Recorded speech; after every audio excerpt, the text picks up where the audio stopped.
Oke buat teman-teman, jadi sekarang kita lagi di kantor Akselara. Kita akan ngadain sesi Akselara Talk.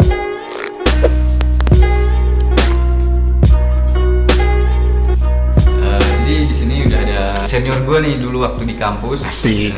Apa kabar bang? Sehat kan? Mana boy? Sehat. Sehat dong. Jadi beliau nih pengangguran sebenarnya. Karena lu lagi libur kan ya bang? Iya lagi libur. Tapi pengangguran gue tuh pengangguran profesional. Pengangguran profesional. Iya gitu. dong. Jadi kesibukan Bang Abdul tuh bukan cuma nganggur, ada kesibukan yang lain gitu. Ya ini kita lagi ngobrol-ngobrolnya kan lagi pengangguran. Kita lagi ngebacot. Oh iya lagi ngebaca gitu kan. Kita lagi bikin konten gitu. Iya. Collapse gitu kan. Pagi ini kita bakal bahas tentang awal mulai bisnis. Nah, karena di samping gue ada narasumbernya, Bang Abdul. Dia nih bos dari RA Planner Bookstore. Ada yang tahu RA Planner Bookstore? Kalau belum ada yang tahu, nanti bisa cek link di deskripsi ya guys. Nanti ada linknya di bawah. Jadi dulu awal mulai Bang Abdul mulai bisnis tuh karena apa Bang? Karena banyak utang, apa karena disuruh kerja rodi sama orang tua atau gimana? Jadi sebenarnya gue mulai bisnis itu 2015. 2015. Nah setelah gue udah nikah ya sih gue udah nikah. Anaknya udah berapa? Belum ada anak lah, baru nikah gitu kan. Dulu belum ada anak. Sekarang anaknya berapa? Sekarang anaknya ada 2. Istrinya? Istrinya 1. Khadijahnya gue. Khadijah guys. Khadijah. Jadi gue mulai bisnisnya itu tahun 2015. Nah gue kepikiran dong, gue pengen ngasih anak-anak istri gue tuh makan apa, masa makan cinta gitu. Makan cinta saya kan gue lapar gitu, jadi makan cinta ya jayang gitu kan nggak mungkin gitu ya, harus makan. Jadi jadi pria tuh harus bertanggung jawab guys. Nah jadi gue mikir gue harus ada tanggung jawab. Sebagai laki-laki kita harus ada tanggung jawab. Ya, ketika udah ada istri, kita udah berkomitmen untuk bernikah, kita harus mikir kita mau ngasih orang tua kita mau ngasih anak kita, istri kita makan apa gitu kan. Dan ketika kita udah bernikah, masa kita masih lagi mengharapkan pendapatan dari orang tua? Telepon, bah, mama, gak punya uang mah, gitu kan. Nah, siapa tuh yang masih kayak gitu? Siapa? Malu dong gitu. Kalau gue pribadi gue malu. Makanya gue mikir diskusi tuh, itu fungsi istri boy. Harus nikah gitu, biar ada teman diskusi.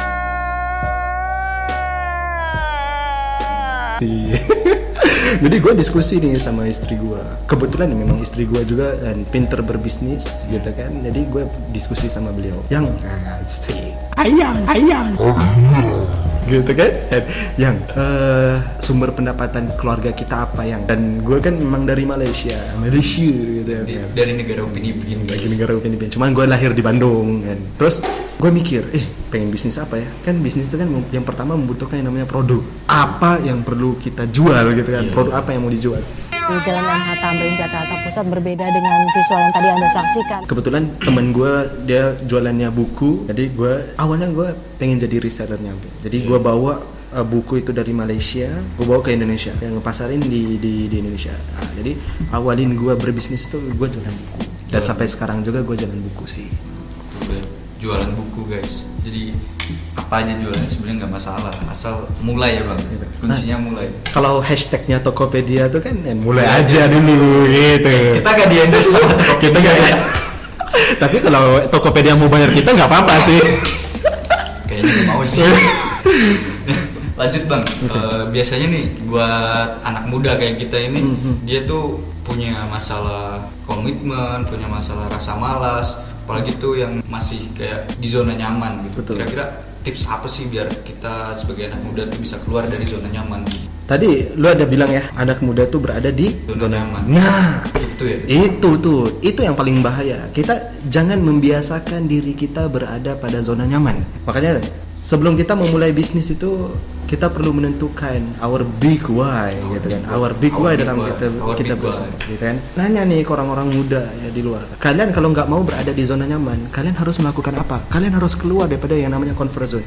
Lingkaran ini nih ya, kalian ada di tengah-tengah. Kalian harus keluar nih daripada zona nyaman kalian dan mulai mencari big why kalian. Apa sih yang kalian pengen achieve dalam kehidupan? Apa sih target hidup kalian? Apa visi dan misi kalian? Kalau gue ya, ketika gue berbisnis, visi misi gue pengen jadi orang paling kaya di dalam dunia. Kalau Bill Gates bisa, Steve Jobs bisa, Mark Zuckerberg bisa, masa kita nggak bisa ya? Jadi buat orang-orang muda di luar ya, kalian harus mencari big why kalian. Ketika kalian berbisnis, kalian perlu mencari big why kalian. Kalau gue ya ketemunya big why gue itu adalah ketika gue memulai bisnis itu. Makanya ya benar tadi kata Tito tadi kan, mulai aja dulu gitu. Jadi mungkin karena big why-nya Bang Abdul juga udah punya istri gitu. Iya kan? Iya sih. udah punya tanggung jawab gitu. Tanggung jawab gitu. Harus jadi laki-laki. Biasanya laki-laki tanggung jawab tuh kalau udah punya istri. Betul. Berarti gue belum tanggung jawab. Pelan-pelan. Jadi kapan gue jadi tanggung jawab? Buat cewek-cewek yang nonton Jangan promosi gue. Jangan. Udah laku di sini. Biasanya kan anak muda berada di zona nyaman. Jadi tuh tipsnya dari Bang Abdul tadi udah dibahas. Kira-kira biar anak muda tuh konsisten tuh apa Bang tipsnya? Biasanya kan banyak ya anak muda kayak kalian lah, contohnya mungkin kayak gue udah mulai bisnis, gue udah mulai jalan, udah sama temen bikin bisnis ini, baru sebulan 2 bulan nggak jalan lagi, nggak lanjut lagi. Nah itu kan ya juga masalah konsistensi gitu. Nah, kira-kira tips buat anak muda biar punya konsistensi itu apa gitu? Sebelum gue menceritakan tentang konsistensi, gue cerita dulu ya. Bisnis itu memang melelahkan, bisnis itu memang capek loh. Yang bilang bisnis enak siapa? Enaknya tuh kalau ada cuan. Kalau ada cuan ya enak. Is that a 20? Tapi ketika lu jatuh, ketika lu rugi, lu ditipu sama klien nggak bayar ya, nggak bayar lu gitu kan, lu udah capek-capek nih. Nah memang itu memang dunianya bisnis ya. Bisnis itu prosesnya sangat melelahkan. Nah, makanya ya yang pertama yang lu harus tentukan. Sebelum kita ada kantor kayak gini nih, kita struggle 2 tahun ya. Wih yoi, gitu kan. Kalian bayangin ya, yang paling lucu kita ngebikin yang namanya momen-momen lucu, momen-momen lucu dan bodoh tuh. Wah ngebikin namanya RPS gitu ya, rapat pemegang saham, anjay. Gitu kan. Padahal belum juga apa-apa, belum jual apa-apa, tapi udah punya rapat gitu kan. 2 tahun loh kita membangun. Gaya-gayaan doang. Sampai kita menemui titik bagaimana untuk membangun yang namanya bisnis. Balik lagi kepada perbahasan kita tentang konsistensi gitu kan. Ini yang menjadi kegagalan utama orang-orang muda kita. Kegagalan mereka apa? Mereka tidak mampu untuk konsisten ketika mereka itu ditabrak dengan masalah. Bam! Diberi masalah, rugi nih hampir ratusan juta, miliaran gitu, mulai mundur gitu kan. Karena apa? Sekali lagi dia mikir cuman untuk cuan doang. Dia untuk mikirkan keuntungan doang. Ketika dia tidak mendapat keuntungan, dia mundur gitu kan. Menyebabkan kita nggak konsisten. Tapi bener, gue juga pernah baca punya Robert Kiyosaki. Kalau orang yang berkualitas itu nggak nyari duit gitu. Itu iya tapi benar. dia ngejar passion. Nah, sekali lagi kalau kalian pengen berbisnis ya, cari passion itu dulu, benar nggak? Kalau pengen lihat kualitas orang juga lihat dia bekerja karena apa gitu. Karena kalau cuma karena duit, ya berarti ya udahlah cukup tahu aja gitu. Betul. Lu bayangin kayak gini deh, lu nge-hire orang. Ini kita masuk ke dalam sistem hiring ya. Iya. Kita masuk sistem hiring. Lu nge-hire orang nih, lu harus nanya dulu, objektif lu pengen kerja dengan gua nih apa? Kalau dia, lah gue kerja dengan lu tuh karena gue Pengen dapat duit. gaji. Kalau pengen duit doang, Ya udah, contoh nih misal jelek-jelek karena ya bisnis itu ups and down, bener nggak ya? Kadang lu nggak selamanya berada di atas, lu nggak selamanya dapat keuntungan gitu kan? Lu pasti rugi. Nah, ketika lu rugi, lu nggak bisa bayar gaji karyawan lu gitu kan? Karena objektif dia mencari cuan, mencari gaji, mencari nggak uang. dapat duit, dia langsung mundur. Iya. Jadi Bener. masuk sistem hiring gitu kan, lu harus nanya ya. Ketika lu interview, lu kalau pengen bekerja dengan gua tuh karena apa gitu kan? Apa karena pengen membantu untuk ya kita bersama-sama ya membangun bisnis ini, atau lu pengen cuan doang? Kalau lu pengen cuan doang, lu cuman keuntungan doang, dia akan bersama-sama dengan lu ketika Ada lu, uang. kalau enggak dia akan mundur gitu.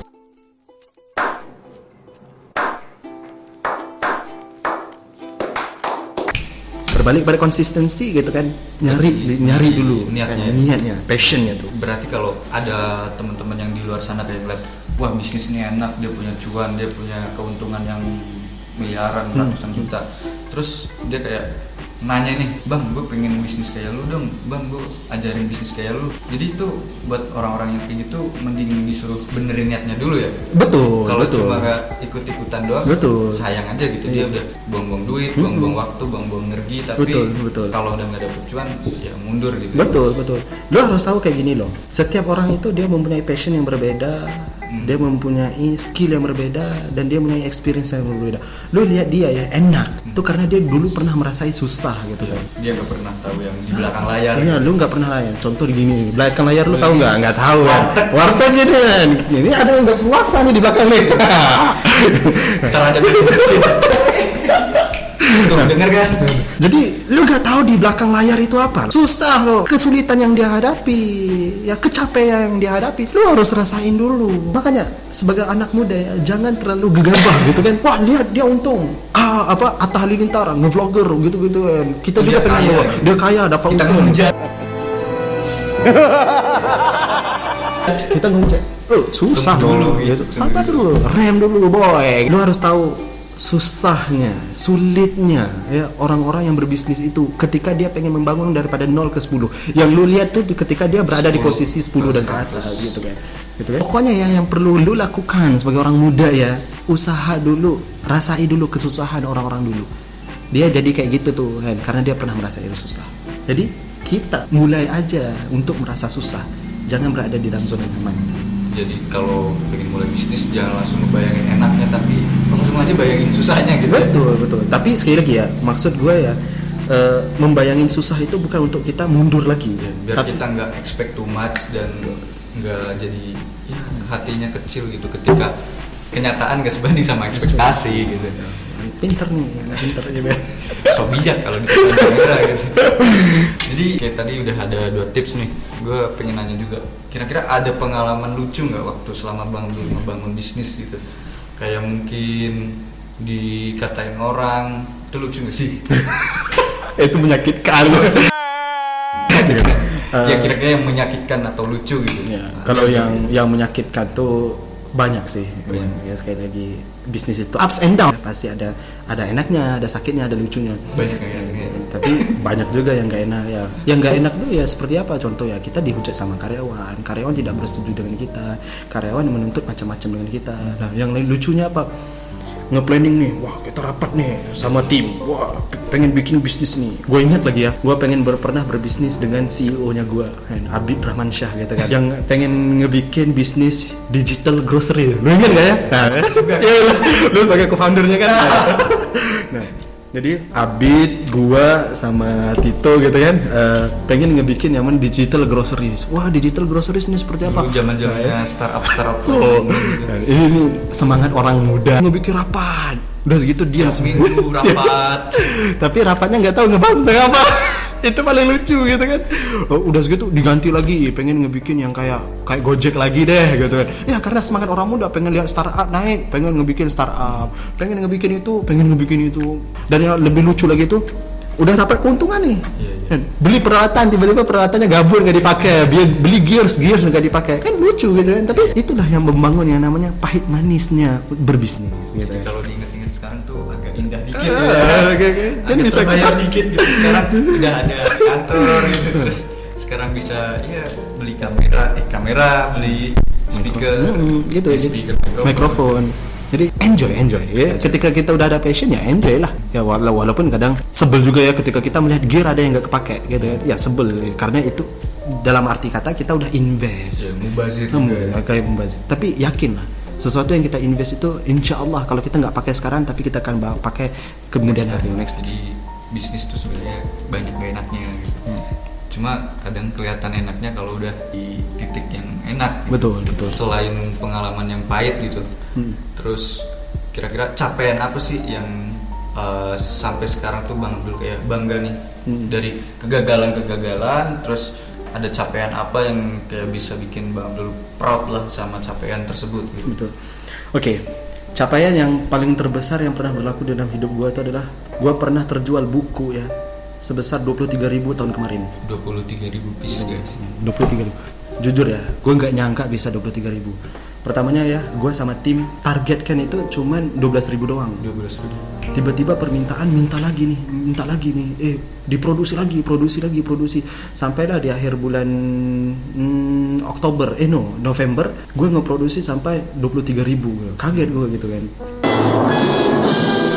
Ekspektasi gue itu cuma 12.000 doang, karena di awal tuh gue cuma ngejualnya itu cuma 300. Iya. Ya, waktu 2016 ya, gue cuma jual 300. Kemudian 2017 gue cuma ngejualnya 2.000. Kemudian di 2018 gue cuma jual 4.000 gitu kan. Naik nih 2019 nih, gue targetnya tuh ya paling 12.000. Tiba-tiba bisa naik 23.000. Itu capaian yang pertama gue. Dan yang paling gue lebih banggakan itu adalah bisa mengumrohin agen dari seller gue. Ada ada 2 agen yang gue sukses untuk umrohin. Alhamdulillah ya. Dan alhamdulillahnya dengan menjual buku doang ya mereka bisa umroh. Udah segitu ada nih satu agen gue ya boleh bawa suaminya juga ikutan umroh gitu kan. Wah, jadi makin bangga. Jadi gitu. makin bangga gitu kan. Ya kalau yang beli kulkas, beli emas, biasa itu aja udah gitu. biasa banget lah istilahnya. Itulah capaian-capaian yang gue pernah dapat. Jadi kalau kita lihat nih yang bikin Bang Abdul bangga tuh ketika dia bisa ngebantu orang lain dan Betul. bisa memberi manfaat kepada orang lain. Gitu. Betul. Jadi mungkin itu juga kunci kebahagiaan. Iya Bang. sih, Kunci betul. kebahagiaan itu ketika kita bisa membantu orang lain dan bisa bermanfaat buat Betul, orang betul. lain. Kira-kira untuk target ke depan nih Bang Abdul bisnisnya mau dibawa kemana tuh? Gue targetkan untuk ke depan gue nggak cuman yang namanya jualan buku doang. Jualan buku itu cuman sekadar gue punya yang namanya cash flow. Target gue ke depan itu adalah gue pengen perusahaan buku gue itu bisa jadi mungkin percetakan gitu kan. Dan gue bisa nyaingin yang namanya Gramedia Atau publisher. Yang mana suatu saat nanti insyaallah kalau kalian pengen nyetak buku, kalian pengen bisa bikin buku, nanti ya, klik link di deskripsi. bisalah kita kolaborasi ya. Dan gue targetkan Nah, ke depan. ini nih emang eranya kolaborasi ya Bang. Betul. Jadi kan bukan eranya Superman lagi tapi eranya Avenger gitu. Betul. Ya. Bersatu gitu. Hindarilah sifat-sifat kayak kurang suka sama kompetitor atau kurang suka sama bisnis yang hampir sama kayak bisnis kita gitu. Justru itu result juga buat kita belajar. Betul. Kalau Apple nggak ada Microsoft nggak akan sebesar itu, dan ketika Microsoft nggak ada Apple ya mereka nggak akan sebesar itu. Betul. Kayak di Indonesia Tokopedia sama Bukalapak itu kalau mereka berdua nggak saingan emang mereka bisa sebesar itu gitu. Betul. Buat teman-teman ya nggak usah khawatir dengan kompetitor. Karena mereka punya skill dan strategi mereka. Kita punya strategi dan skill kita gitu kan. Cuman Eksekusinya kan betul, sendiri-sendiri gitu. betul. Lu harus pede dengan diri lu sendiri. Even itu ide sama, tapi ketika eksekusinya beda, hasilnya juga beda. Satu hal yang lu perlu tahu ya, perusahaan itu udah IPO, dia juga bisa bangkrut. Contohnya apa? Lu tahu kan Cipaganti, kasusnya Cipaganti. Dan Cipaganti itu udah IPO loh, tapi bisa bangkrut kok. Gitu. Artinya apa? IPO bukan menjamin sebuah perusahaan itu akan sustain, terus, ya, akan terus. Tapi bagaimana kinerja perusahaan tersebut yang menyebabkan dia bisa sustain dan maintain. Gitu. Inovasi, betul. Jadi Nah, mungkin kayak Bang Abdul tadinya dari buku, dia inovasi ke publishing, publisher, jadi yang lain lagi production house atau apa gitu. Ya kayak apa Amazon juga, Jeff Bezos tuh Amazon.com dulunya dia kan cuma jualan buku online, tapi siapa sangka yang sampai jualan barang-barang jadi e-commerce. Terus sekarang ada Amazon Prime yang apa namanya pengantaran pakai drone. Terus sekarang si Jeff Bezos bikin perusahaan roket, ada dia bikin juga kan. iya, jadi Mulai aja dulu. Hashtag mulai aja dulu. maaf ya Tokopedia kita ambil hashtag tuh. Jadi kayaknya video kita buat hari ini gitu dulu guys. Mungkin buat teman-teman yang ada pertanyaan buat Bang Abdul atau buat tim Akselara bisa taruh di kolom komentar. Dan sampai di episode berikutnya. Stay tune ya guys.